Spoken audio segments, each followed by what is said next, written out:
Good morning. Can anybody hear me just fine? Great. Well, I'm happy to be here at Electrified Longmont, and I was thrilled to hear the comments from the mayor in terms of what you're doing here in the city and with the utility as you move towards electrification by 2030. This morning, I thought I would take a few minutes to talk about electrification, the electrification transformation that you need, that we need for your home. The United Nations mentioned in a report just recently that talked about electrification that we need significant transformation in our various sectors. That's the building sector, that's the transportation, that's why you have electric vehicles outside, agriculture and industrial. We need that transformation. We need that transformation to reduce carbon and greenhouse gases. We need that transformation so that we can prevent the global rise temperature of 1.5 degrees in order to prevent climate disasters. We've seen the fires, you've seen the smoke from fires, we've seen flooding and the extreme temperatures. This is important. This is what we need to do. This is the type of transformation that we need towards electrification. The good news is, and I'll do a little history issue here, is that we've gone through this process before. We've had major changes in the energy in the building industry. And we'll sort of step back, into the 1800s. There was a time that we had to light our homes. We used camphene oil. We used kerosene. This was standard practice. Now, to give you an idea, camphene oil was made by a mixture of turpentine and alcohol. And then we would put it in little kettles and put it all around the house, maybe walk with it as well. And then we would light it, with a match. There was a little problem with camphene oil, a little bit with kerosene oil, and that something called fire. They had injuries. Kerosene oil was just a little bit better, but for years that was standard practice. It was like, oh, well, that's okay. Let's just have some caffeine oil. Little fire, little injury, little burns, that was okay. We'll live with that. And that was what we did for decades. And then something happened. We had this guy, Edison, the light bulb.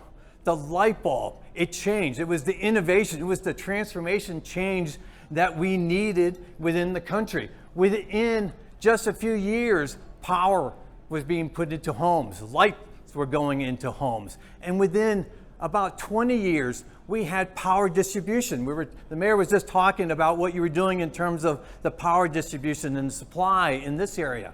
Well, that happened very rapidly in about 20 years. Part of that was because of the work that was done by Tesla, the guy, not the cars that you have out here. And so within about a 20-year time period, we went from camphene oil and kerosene oil to providing power throughout, homes and businesses. It changed the function, the form of what we did, how we build homes, how we lived, how communities grew. It was very, very quick. And it's that type of transformation that we need now. There was a report by the International Energy Agency just recently, this week, that said there's a glimmer.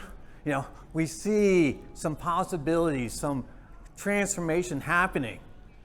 They're seeing people buying more electric cars, more renewable energy, innovation, new heat pump technology. In fact, almost every day, if you're watching the news, you probably see, there's new battery technologies. We hear about cars going further and further, 300 miles on a battery, 400, 500 and more. That's the type of innovation that we need. That's the transformation that we need. So when we look at buildings, when we look at your homes, buildings use a significant amount of energy and also use a significant amount of the emissions. Part of our transformation that we need is for you, to make changes in your home so we can reduce those emissions. And we can do that. And we really look at new homes and existing homes. When we look at new homes, it's imperative that we build new homes that are all electric. If we do status quo, we're not doing status quo. We're actually taking a step backwards, because if we build a new home with fossil fuels in that home, with the gas furnaces and the gas water heaters and the gas ovens, that is a home that's going to be providing greenhouse gases and carbon into the atmosphere, not for a year, but for 15 years or 20 years. So it's imperative that we make changes in new home construction. And the way we do this is that we work with the community, we work with the builders, we work with the contractors and the manufacturers that are here in the hall today, what they can do and provide. When we first started with the Green Building Initiative years ago, we worked closely with the builders and the architects and the designers and the manufacturers. I used to get calls from manufacturers and said, hey, we're seeing a lot of products being sold here. What's going on? And when we told them what we were trying to do, and they said, what can we do to help? They wanted to sell their product as well. Well, come on down, come to events like this. Let people know that you have your product, provide the incentives, provide the education. And they were thrilled to do that. The other area that we need to have the emissions reduction is in existing homes. And that's where we're going to see the most results, because we have more homes. But it's also where we're going to see some of the challenges. And I suspect that many of you here today, you're probably in an existing home. You probably came from an existing home. You're going to go back to that home sometime today, right? But that's where we need to make those changes. 70% of the homes in Colorado have gas furnaces. So there's going to be some challenges here to move forward to replace that equipment. The way we do that in terms of moving towards electrification in your home is really sort of three areas: energy efficiency and load reduction, electrification, and carbon pollution-free generation. Now let's begin with energy efficiency. In our homes, we have lots of things.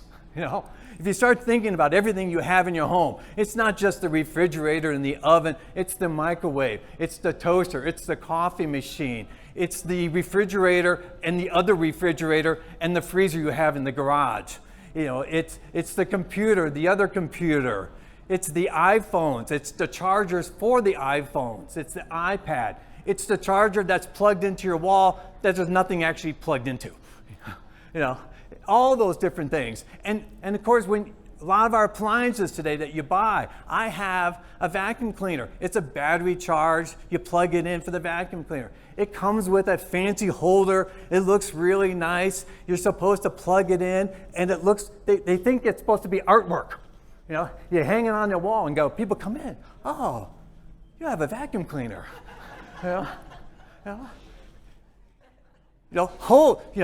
Hold back from that. Don't let that pull you in. It's okay not to have that vacuum cleaner installed all the time. You can unplug it. I know myself, I don't need a vacuum cleaner on demand. Sorry about that. I can wait. We can get that vacuum cleaner, we can charge. The same thing with our power tools and lots of equipment. We can unplug. The best way for energy efficiency is not to use it, to unplug it. About 7 to 9% of your utility bill oftentimes is for appliances that are still running even if they're off. So it's important to unplug or have a power strip, a smart power strip to turn things off. And if you're buying an appliance, we have the Energy Star label. Appliances that have that label are telling you this appliance is energy efficient. Look for that. That's what you need to use if you're buying a particular appliance. Electrification. That's the big item. Let's look at eliminating those gas appliances. So we're looking at water heaters. You can replace your gas water heater with an electric water heater, or preferably a heat pump water heater. Extremely efficient. Your oven. You can replace your oven, your gas oven, with an electric oven or an induction oven. The city of Longmont, has that program, for you to see what an induction oven can do. Person over here won an induction oven top who's going to cook for us later. All right? This can work. These technologies work. And then the big item, when we start talking about our home and about our heating and our cooling, it's time to replace those gas furnaces. The innovation has been happening in those technologies. Heat pump technology, heat pumps. State of Colorado just joined other states to make an announcement to promote heat pumps. They want to install 20 million heat pumps by 2030. Heat pumps work in Colorado. You know, Buena Vista just had a green building tour, solar tour. They had heat pumps in those homes. You know, partake in those sort of green building tours, solar tours. See what people are doing. But heat pumps work. You can do whole house heat pumps, especially if you have an existing home that has the duct system in it. You can work with that.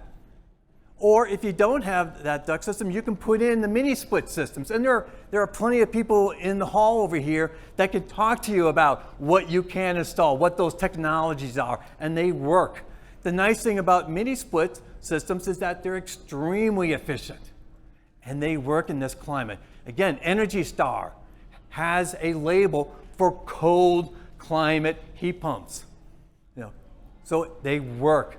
They work. And then last part of that is looking at carbon pollution-free generation, whether that is solar on your home, and I've seen a lot of solar panels throughout Longmont, or as the mayor mentioned about the utility continues to move towards 100% renewables, and that's fantastic. So you as a consumer can look at both possibilities. You may want to put solar on your home. You may continue to watch what the utility is doing, but most importantly, it's important to act. Now, before you do all that, part of my recommendation is this, is that you work with an electrician to come to your house and walk through. Tell the electrician that you're thinking about putting in a new water heater, a new oven, new heating system, a car charging system in your house. Let that electrician walk you through what's needed. What do you need to do in terms of your breaker box? What do you need to do in terms of potential wiring? What's going to happen?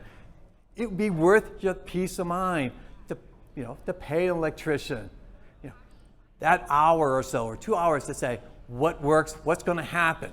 So you're not surprised, because here's what happens typically. Many of you have already probably experienced it. What happens when your water heater or your furnace goes out? What would you normally do when it goes out? You probably, besides go panic and yelling through the house, where's the water, where's the hot water, or I'm cold, you're probably going to go right to the phone and say, how fast can you get that water heater in? When can you bring that furnace, a heater to my house? You don't want to have that happen. You want to have a plan. You want to know that you're comfortable. You already know what you want to do in terms of electrification. You don't have to do everything at once. We just want to make sure that you're moving forward. And so when your water heater goes out, yes, you're going to panic because it just went out. But now you can take a step back and say, I've already talked to an electrician. I know what can happen. I'm ready to do the heat pump water heater. I know what company I'm going to call, and we're going to make that happen. So it's important to do it. It will give you the peace of mind. It will save you time. And then you can work with maybe one of the companies that are here today to walk through that process step by step. So here I am telling you about that process towards electrification. Energy efficiency, load reduction, electrification, carbon pollution-free generation. Work and do that planning. It can be done. They work. The technologies work. Somebody asks, can I use heat pumps? The answer is yes. Can I put in a heat pump water heater? Can I do it? The answer is yes. You can make that happen. I want to tell you, I'm doing the same thing. I have an existing home. I'm in New Mexico. I'm at 6,000 feet in terms of elevation. So I want to welcome, come into my home. So you can do that. You can keep your shoes on. You already know that I have a vacuum cleaner, so it's okay. Energy efficiency. I replaced the lights with LED lights. Had an 80% reduction in my lighting consumption. Water heater. I replaced a propane water heater with a heat pump water heater. I have great heat.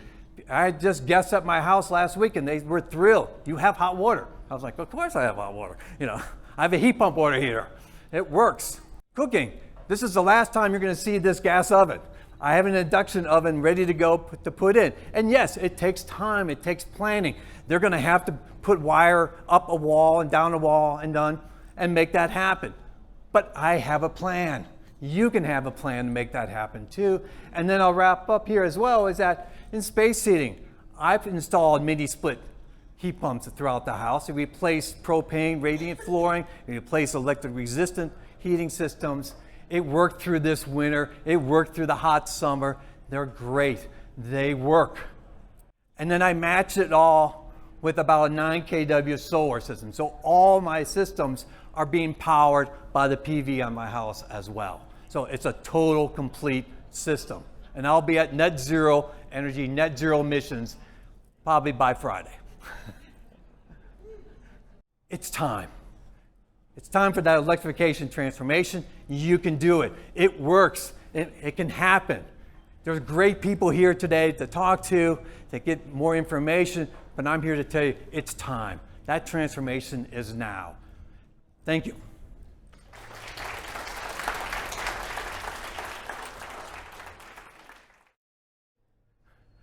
Well, I think you could probably talk to the folks in the hall on that right now. They're installing heat pumps throughout this climate area.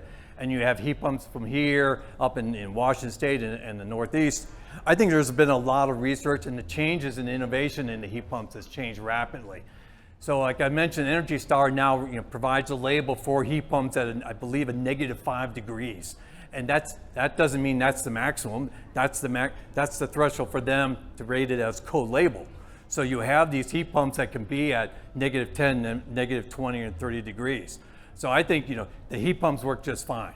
And that innovation is changing, that knowledge is changing rapidly. And I know, folks at National Renewable Energy Laboratory, they're collecting this information as rapidly as possible as well. And I'll just add one more thing. In terms of new construction, why do two infrastructures? Why do a gas and electric when I can do design? And I think that's the most important thing here. I'll mention this as well, is that you want to design that system to be effective. Same thing on an existing home. It's important to work with that electrician and that specialist in the heat pump technology to make sure you design the systems that work best for your home. And that way you can also avoid some of those concerns and issues on two different systems. Another question? Yeah. Oh, so the person that was asking the question, basically what's a mini split? I'll say two things. First of all, there are great people in the hall who can answer that and show you what they are. But the big difference between what I would say a mini split and a whole house system is that those mini splits, you have an air handler that is inside your house, and then you would have a compressor that's outside the house. It doesn't need duct system. So you have a refrigerant line and your electrical line that's directly right there. That electrical line is going to go back to your breaker box. So now you have an air handler. That air handler then it's designed to be by zone or multi-zone, like a bedroom or two rooms, and then it's providing that heat and that cooling just for that space. And so that's where it's important to work with somebody that can design that system, put in the appropriate size system for you. The advantage there is that they're extremely efficient. I mean, in terms of SEER rating, they're in the mid and high 20s. Versus a central system, maybe it's a SEER 16 or 18 that you put in. So they're very efficient. You can also turn them on and off.